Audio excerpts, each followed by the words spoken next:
কিন্তু, সুতরাং ডান পক্ষ সমান বাম পক্ষ, বাম পক্ষ সমান ডান পক্ষ, অতএব খুলনা মানেই সুন্দরবন।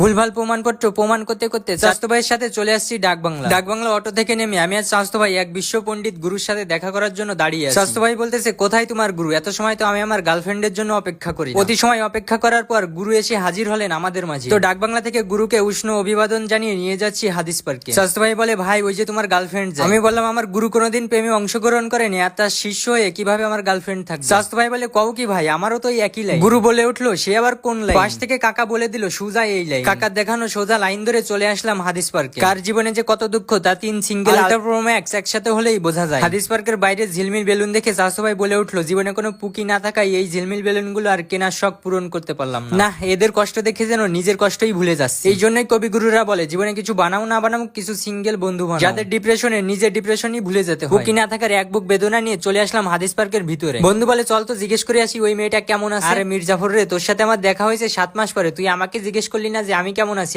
আর তুই জিজ্ঞেস করতে চাস ওই মেয়েটা কেমন আছে? থু ইজ জিন্দেগি। আমরা অনেক ব্যস্ত মানুষ তো, সারাদিন অনেক ব্যস্ত থাকি, তাই সন্ধ্যার সময় আসছিলাম একটু পার্ক বিলাস। জীবনে কাজ করে ব্যস্ত থাকাই আসল কথা না, ব্যস্ত থাকাটাই আসল। কয়জন পারে এমন 2-3 জন নিয়ে ব্যস্ত থাকতে? ভাইটি মনে হয় অনেক স্মার্ট। এদিকে আমার গুরু একটা পায় না, আর সে 2টা নিয়ে ঘুরে। স্বাস্থ্য ভাই বলে, আমরা প্রতিনিয়ত স্টোরিতে 5টা লাভ রিয়াক্ট দিয়ে